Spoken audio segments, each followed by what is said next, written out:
चलो भाई, तुम लोग हमको पहले खत्म कराने दो चैप्टर को। तुम लोग इतना सवाल पूछ रहे हो ना हमसे कॉम्पोजिट का। चलो पहले आ जाते हैं प्रैक्टिकल क्वेश्चन के ऊपर में जो करवाना है। देख लो ये लोग जो क्वेश्चन नंबर 2 तुमको दिया है, देख लो बुक में जो दिया है तुमको क्वेश्चन क्या बोला है, देखो। Determine whether the supplier in the following cases is eligible for composition levy provided their turnover in the preceding year does not exceed 150 lakhs। बोल रहा है कब सप्लायर है, तुम लोग को बताना है कि क्या वो कंपोजिट स्कीम के लिए एलिजिबल है कि नहीं है।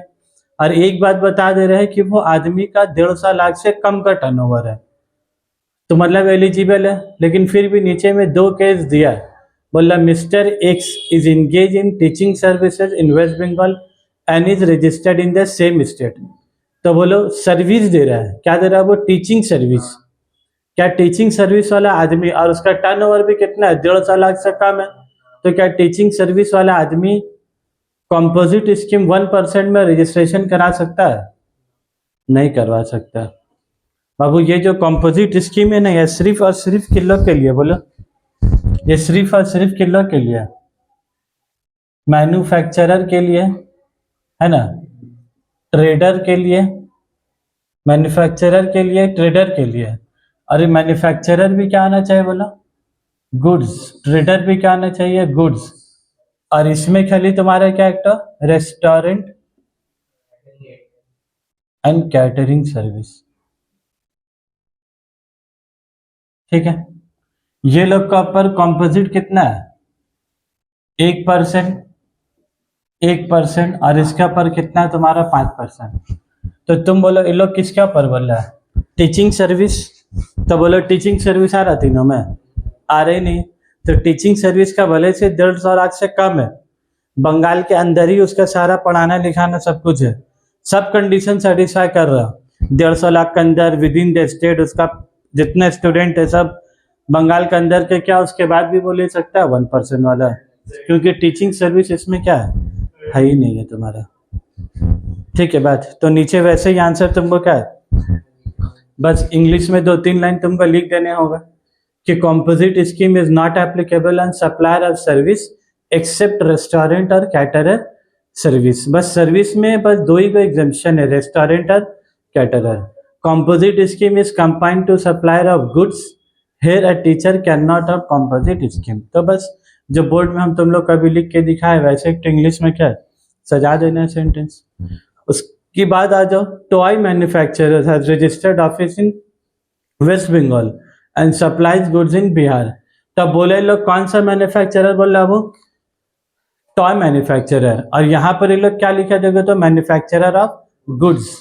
तो क्या टॉय मैन्युफैक्चरर इसके अंदर आएगा कि नहीं आएगा, आएगा भाई। गुड्स बोल रहा, कुछ भी तुम बना, साला को कपड़ा बना, लत्ता बना, जो बनाओ तुम उसमें गुड्स बोला है, सब आ जाएगा उसके अंदर।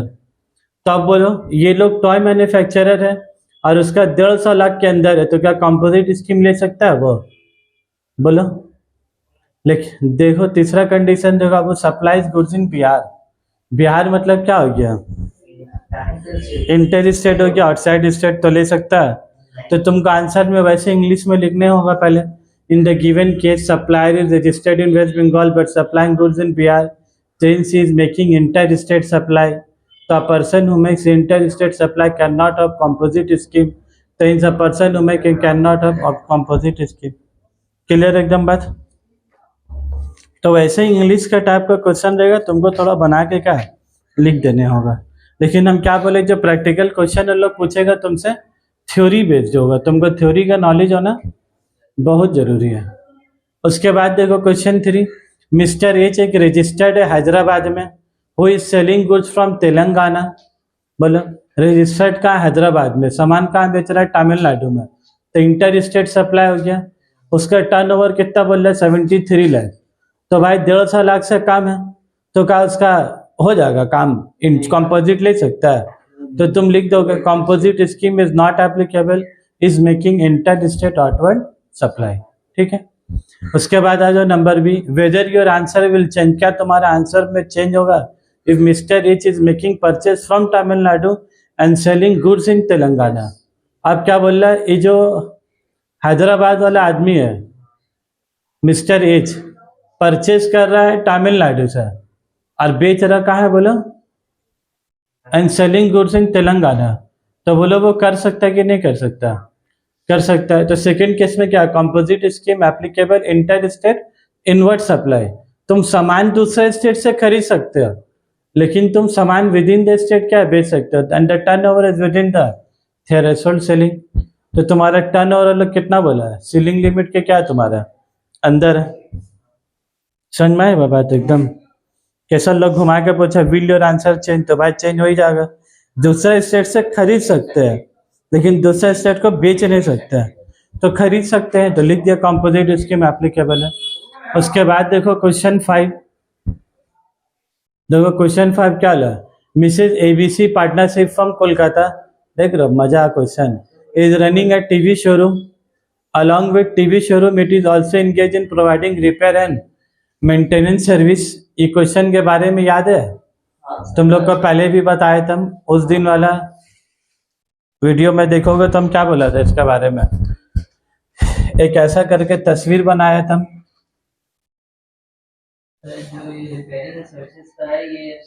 ये हम क्या बोला था, ये पूरा टीवी शोरूम है।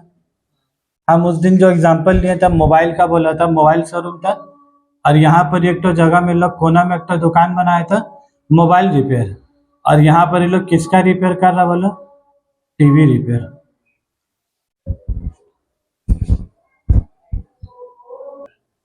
चलो देख लो ये वाला सर्विस, ये लोग तुम्हारा, ये तो बहुत ही इंपॉर्टेंट क्वेश्चन है मेरे हिसाब से, एग्जाम हॉल में आएगी तो एकदम चांदनी चांदनी है। लोग क्या बोल रहे, टीवी शोरूम वाला आदमी है और टीवी शोरूम में उसका एक तो छोटा ही सजा गया टीवी रिपेयर। अभी ये कंसेप्ट बहुत कॉमन हो गया, तुम दे दो कि मोबाइल दुकान में मोहल्ला का मोबाइल का शोरूम है, इन लोग हो सकता है टीवी शोरूम का बदली एग्जाम में मोबाइल शोरूम कर दे, और बोलेगा कोना में लोग क्या कर रहा, मोबाइल रिपेयर कर रहा। तो मोबाइल रिपेयर देखो क्या हो गया, सर्विस। रिपेयर तो तुमको कुछ बेच रहे नहीं हो, तुम मोबाइल दिया, तुम स्क्रू फिस्क्रू ढीला हो गया कि स्क्रीन नहीं आ रहा, उसका एक तो नट फट टाइट करके तुमको दे रहा, कुछ सॉकेट जल गया, वो सोल्डिंग मशीन होता है पास, उसको गरम वरम कर ठीक ठाक करके तुमको दे दिया, पैसा ले लिया। तो ये दे रहा है क्या, सर्विस, और ये क्या बेच रहा है, गुड्स। तो प्रॉब्लम क्या, देखो ट्रेडर ऑफ गुड्स है तो उसके ऊपर 1% GST लगेगा, लेकिन जो लोग सर्विस दे रहा है, क्या रिपेयर आ रहा है इसके अंदर में, नहीं आ रहा।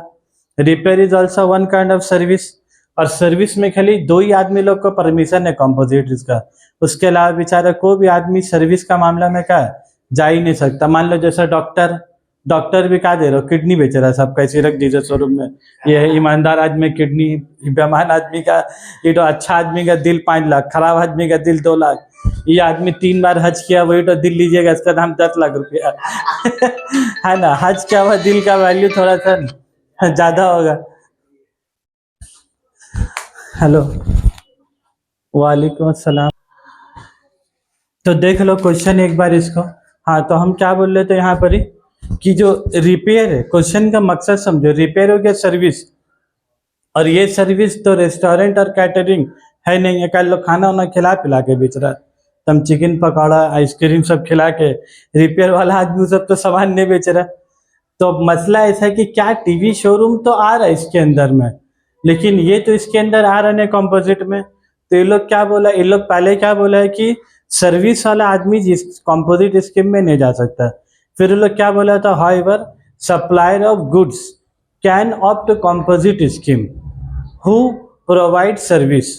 गुड्स बेचने वाला आदमी अगर सर्विस भी प्रोवाइड कर रहा है, लेकिन उसका सर्विस कितना दूर तक होना चाहिए, इसका ये वाला सर्विस कितना दूर तक होना चाहिए, 10% ऑफ टर्न ओवर, जितना ही टर्न ओवर कर रहा, मान लो 20 लाख का टर्न ओवर कर रहा है, तो 20 लाख का टर्न ओवर का 10% हो गया, कितना हो गया, 2 लाख। तो इससे जिसकी इनकम आना चाहिए 2 लाख रुपए से ज्यादा नहीं, पूरा का इससे आ रहा अगर 20 लाख, तो रिपेयर से कितना आना चाहिए, 2 लाख रुपया, और 5 lakh whichever is higher.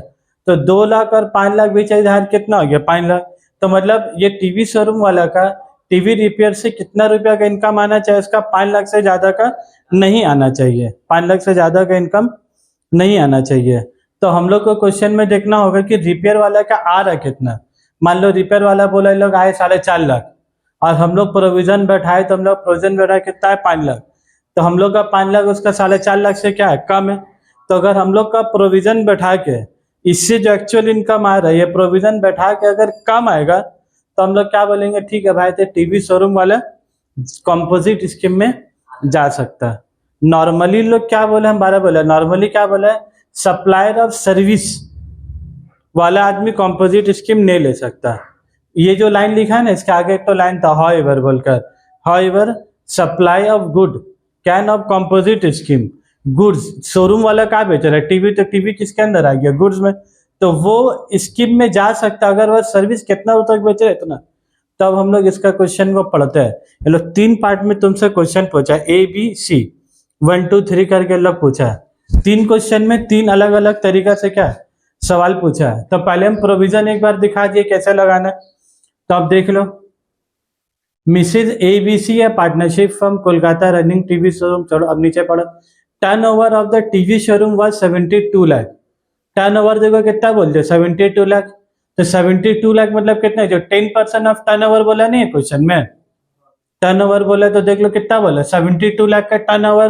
तुमको टीवी शोरूम को क्या बता दिया, of the repair and maintenance was 36 lakh in the preceding financial year, और 36 लाख रुपया उसका पिछला साल में, उसका कोई काम नहीं है, ठीक है 36 लाख का तुमको 72 लाख से ही मिलाना है। फिर देखो एडजस्टमेंट नंबर 1 क्या बोला, with reference to the provision of the CGST act 2017 examine whether the firm can opt for the composite scheme. तो तुमको क्या बताना है, क्या कॉम्पोजिट स्कीम में तुम जा सकते हो। Repair and maintenance service was 36 lakh in the preceding financial year. ये लोग क्या बोल रहा हम बता दे रहे, जो बोले ना 36 लाख का कोई काम नहीं है। ये टीवी शोरूम से लोग कितना बोल रहा है तुम्हारा 72 लाख रुपीज, और ये रिपेयर एंड मेंटेनेंस से लोग टर्नओवर कितना बोला, एक लोग कितना रुपया आ रहा बोला 36 लाख रुपया आ रहा है।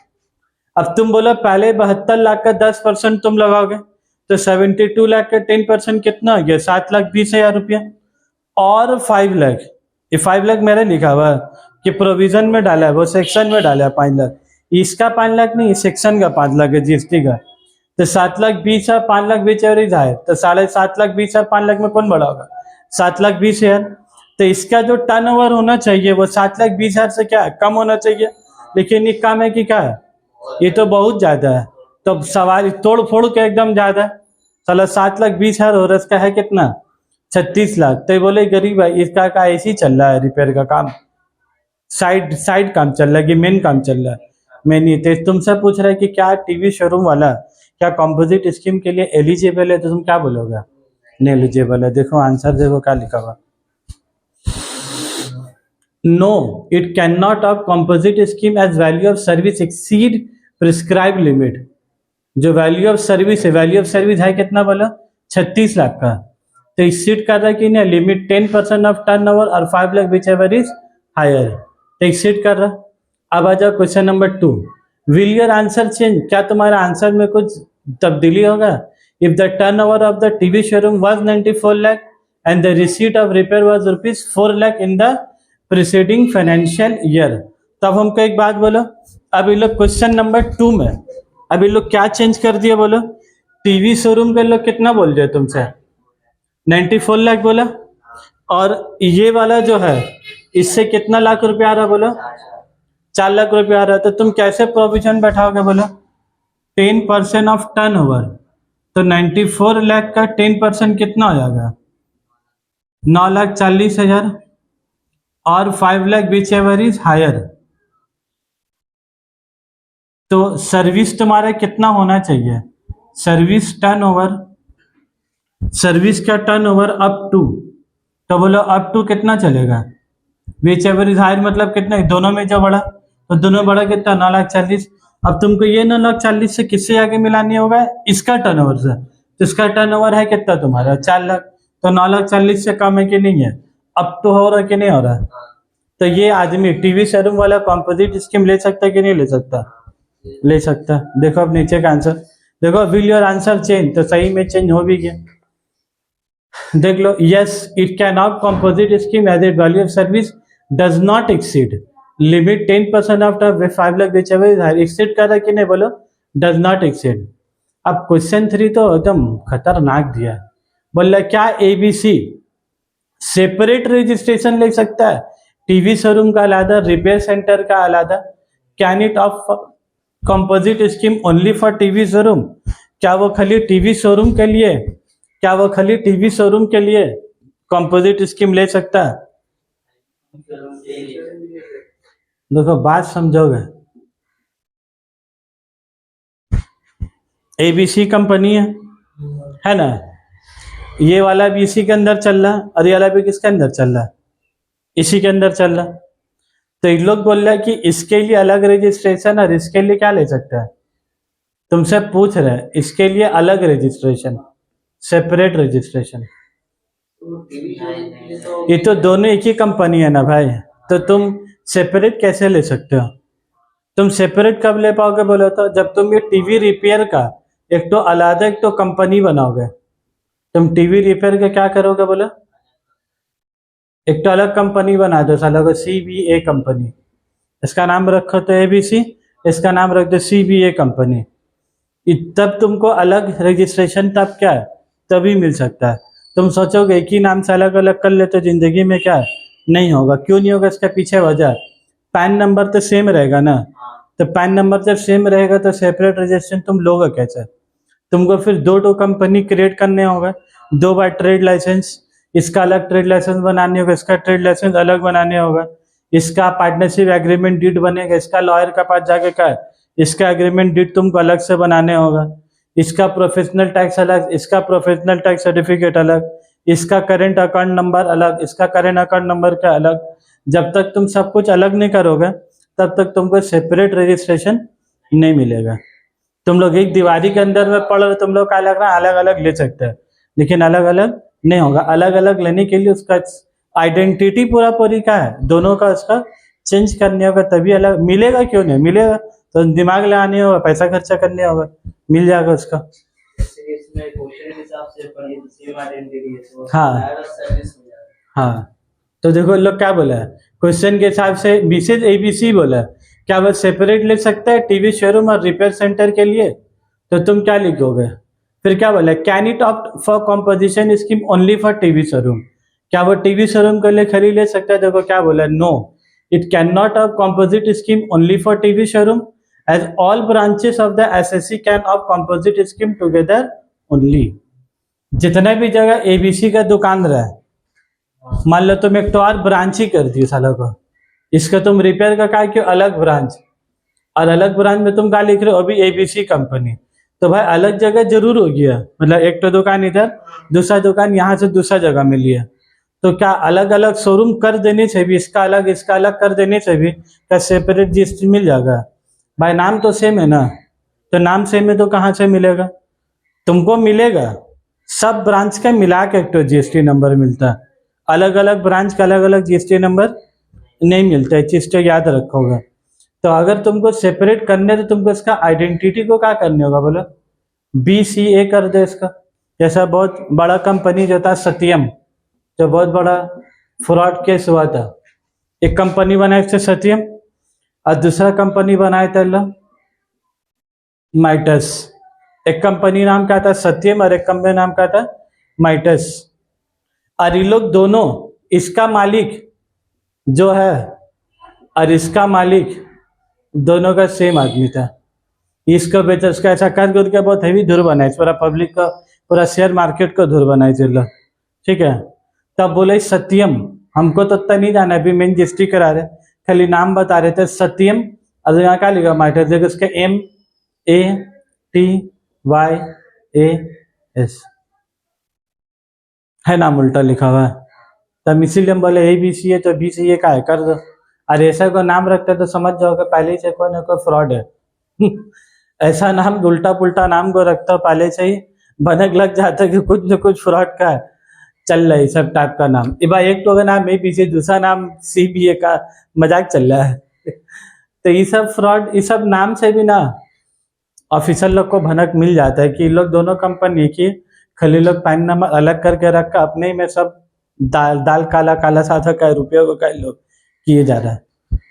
तो तुमको अलग नाम से बना दो, हम बोला भी था पहले, तुम वाइफ का नाम से भी क्या अलग एक तो जीएसटी नंबर क्या है ले लो। लेकिन फिर हम क्या बोला, कहीं वाइफ का नाम में लिया, फिर उसको किसी और लड़के से प्यार हो गया, पूरा प्रॉपर्टी का सब चले जाएगा। तो ये बहुत आदमी लोग का पास दिमाग रहते हुए भी क्या नहीं करता। फिर वो बोलती है मेरा पास 73 रुपया बिजनी सही है, हमको आपका जरूरत ऐसी भी नहीं है। बोलिए हम जा रहे, जो लड़का पार्ट टाइम है मुझसे शादी करेंगे, उसका पार्ट टाइम है और इसका पास पैसा है, दोनों का जोड़ी अपने आप जम जाएगा। उसके लिए सरप्राइज गिफ्ट लेके आ गया, रोज कभी गुलाब फूल कभी बेली फूल, कहीं टाइम में खरीद के लाने के लिए।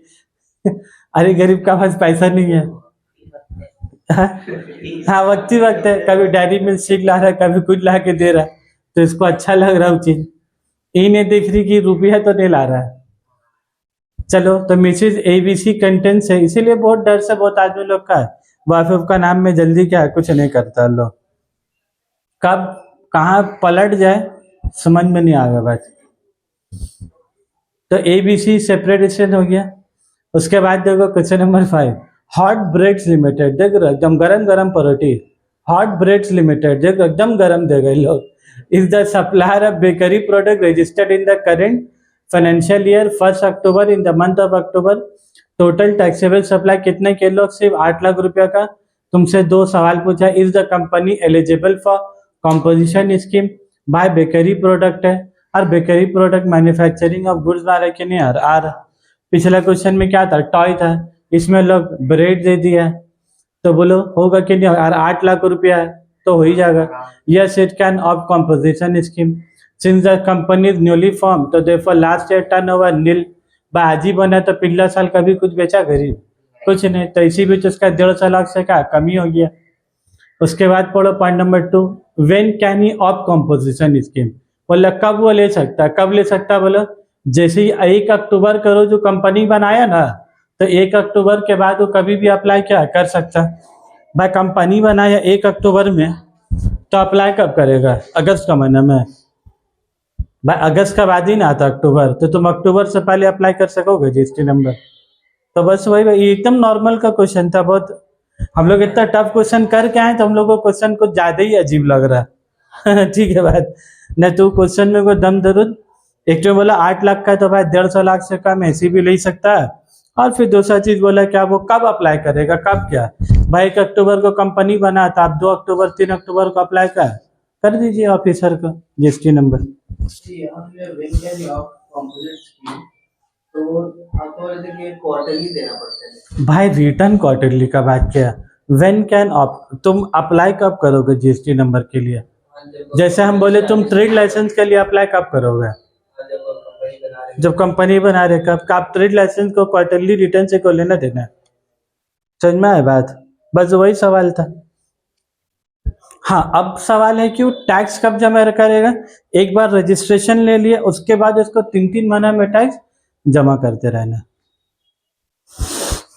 चलो ये हो गया। इसके बाद 2 पेज के बाद ना और 2-3 तो क्वेश्चन है जीएसटी नंबर के ऊपर में। हाँ उसके बाद जो यहाँ पर इतना ना तुम्हें देखो इलस्ट्रेशन नंबर 6 जो हम अभी बोर्ड में बता रहे थे, एक composite scheme manufacturer furnish you following information, जो हम समझाए नहीं लास्ट वाला में, वैसे टाइप का क्वेश्चन है। एक कौन स्कीम में बोलो तो कॉम्पोजिट स्कीम में, फर्निश्ड यू फॉलोइंग इंफॉर्मेशन, ठीक है। इसका वीडियो ना अलग से बना दे रहे, ऐसे 20-24 मिनट हो गए, ये थ्योरी वाला हो गया, प्रैक्टिकल एक तो और बना दे रहे।